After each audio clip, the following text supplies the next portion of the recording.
अधिकांश लोग ये कहते रहते हैं और कहते हुए आप लोगों ने सुना होगा, अरे यार लव मैरिज सक्सेस नहीं होता, मैं तो लव मैरिज नहीं करूँगा, चलता ही नहीं है।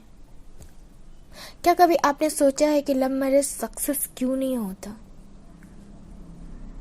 आपको क्या चाहिए ना, उसके लिए आप क्लियर रहें, कंफ्यूज नहीं हो। यहाँ क्या हो जाता है ना कि लोग क्लियर नहीं रहते, कंफ्यूज रहते हैं। और दूसरी बात ये देखनी भी ज़रूरी है, क्या कहीं आप ऐसा तो नहीं करते, फिर ऐसा तो नहीं सोचते कि अपने पार्टनर के अलावा भी ऑप्शन आप ढूंढ रहे हैं, आपको पसंद नहीं आ रहा, फिर आप हैं भी, ठीक है, सब कुछ बढ़िया है आपके पार्टनर में, फिर भी आप सोच रहे हैं कि अरे यार कहीं अरेंज मैरिज हुआ तो इससे ज़्यादा पैसे वाले लोग मिलेंगे, या फिर इससे खूबसूरत लड़की मिलेगी, और अपने कास्ट में करेंगे तो हमारी इज्जत बनी रहेगी। कहीं ये तो नहीं समझ रहे ना। कुछ लोग तो ये भी कहते हैं, अरे यार जब तक साथ हो तब तक साथ रहो, पर शादी नहीं। क्यों? आप क्लियर क्यों नहीं है? क्योंकि आपको लगता है आपकी बदनामी ना हो जाए। आप लव भी करते हैं पर उसे शादी नहीं कर सकते, क्यों नहीं? तो फिर ऐसा लव करना ही नहीं चाहिए ना। किसी की इमोशन से खिलवाड़ नहीं करना चाहिए, किसी की इज्जत, मतलब आपके भी घर में बहन बेटियां होंगी, नहीं होगी, तो आप अगर किसी के साथ आज खिलवाड़ कर रहे हैं, किसी की बहन बेटियों के साथ, तो ये निश्चित है आपकी आने वाली पीढ़ी में बेटी जरूर आएगी, ताकि उसी तरह सेम आपके पास रिटर्न आएगा। जैसा आप दोगे, जैसा आप करोगे, वैसे ही आएगा। जो ढूंढोगे वही मिलेगा, जो सोचोगे वही मिलेगा। और तीसरी बात यह है कि लोग गड़बड़ हो जाते हैं, सोचने लगते हैं कहीं मेरे पेरेंट्स नहीं माने तो, कहीं ऐसा नहीं हुआ तो, कहीं वैसा नहीं हुआ तो। आप खुद के दिमाग में ही तो इतने सारे सवाल पैदा कर लेते हैं, आप खुद के लिए तो बाधाएं उत्पन्न कर देते हैं, आप सोच के फिर रिजेक्ट कर देते हैं। और एक चीज़ और, इतना भी मत आजमाया करो कि वो ऑप्शन आपके हाथों से छूट जाए और ये इंसान थक के चला जाए। ऑप्शन की तरह ट्रीट मत करो और आजमाओ मत, जज मत करो, और इतना भी लेट मत कर दो जज करने में। अगर तुम्हारा पिछला रिश्ता बुरा है तो उसके लिए किसी और को तकलीफ मत पहुंचाओ, वरना जो हाथ में आया रिश्ता है ना, अच्छे रिश्ते भी वो हाथ से छूट जाओगे और फिर तुम पछताओगे। पछताने के अलावा तुम्हारे पास कुछ नहीं रहेगा।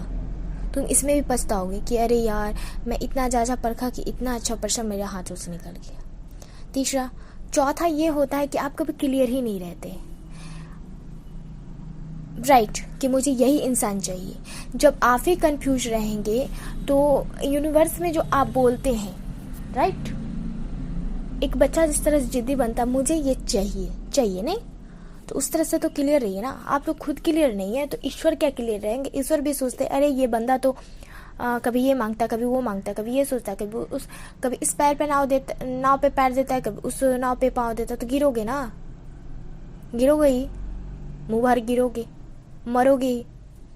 तो क्लियर रहो कि मुझे ये बंदा चाहिए तो चाहिए, चाहे कितनी भी मुसीबतें आए, मुझे ये चाहिए, मेरा ये हो के रहेगा।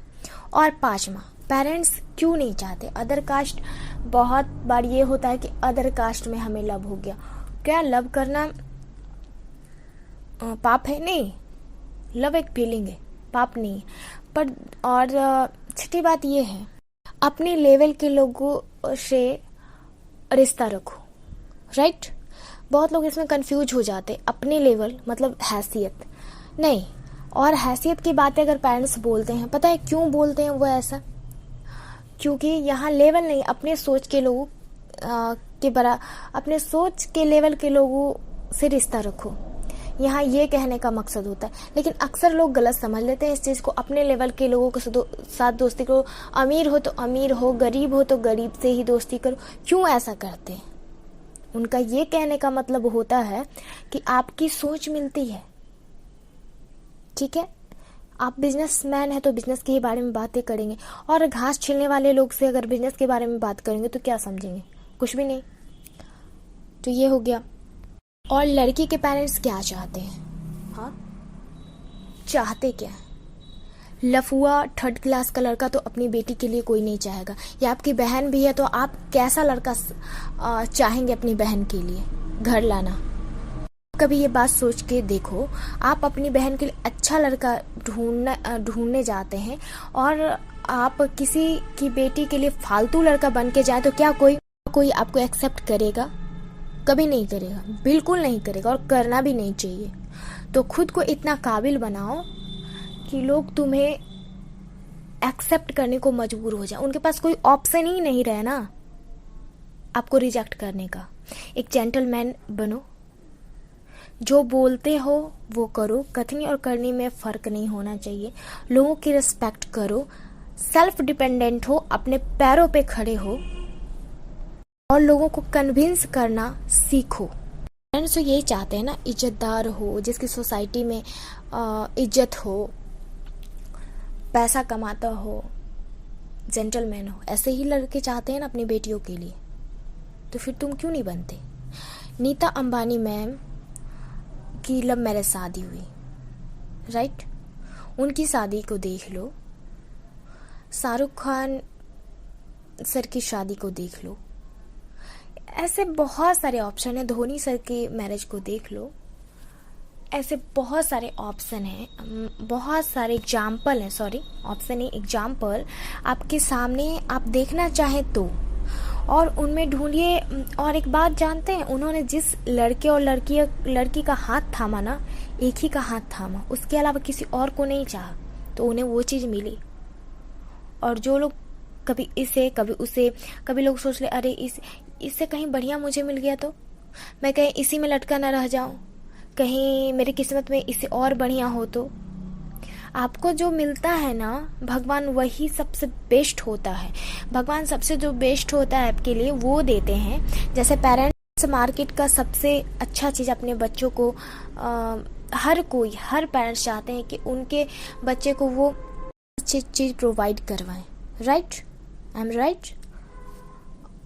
तो इसलिए भगवान भी चाहते हैं सब एक ही बराबर हैं। बच्चे भगवान के लिए इस धरती पे तो आपको सबसे बेहतर देते हैं, फिर वो आप नकार देते हैं। तो भगवान कहते हैं चलो फिर ये दे देते हैं, फिर आपको ऑप्शन पे ऑप्शन देते जाते हैं। और जब आप सारे ऑप्शन को ठुकरा देते हैं और उनके ऑप्शन को रिजेक्ट करते चले जाते हैं ना, तो जो सबसे खराब लास्ट में क्या होगा? अच्छा खत्म होते गया तो सबसे खराब ही आपकी किस्मत में होगा ना। तो फिर जो सबसे उनके पास लास्ट बचता है वो आपकी लाइफ में भेज देते हैं और फिर आप भगवान को दोष देने लगते हैं। आपका डिसीजन ही आपकी लाइफ आपके डिसीजन पे डिपेंड करता है। तो चलिए मैं मिलती हूँ अपने नेक्स्ट वीडियो में, तब तक के लिए बाय बाय, टेक केयर।